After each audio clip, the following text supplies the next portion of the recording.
Things I don't regret buying. Number 8, my Apple Magic Keyboard. Aesthetic and minimalist. Color white, may numpad and may arrow keys. Complete para sa akin. Backstory muna tayo. Binili ko to nung time na nagkaroon din ako ng second monitor or screen, laptop, second monitor, and did na extra keyboard para sa ating setup.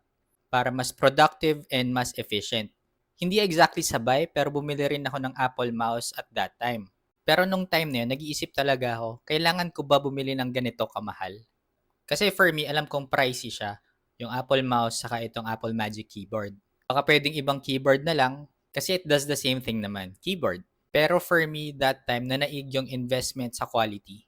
And bukod dyan, again, para sa akin, masarap sa mata. Aesthetic and minimalist and napakanipis niya. Kompleto sa kailangan ko, may arrow keys saka numpad. Pero hindi ko na pinili yung may touchscreen or fingerprint. Almost 2 years na to sa akin and so far so good.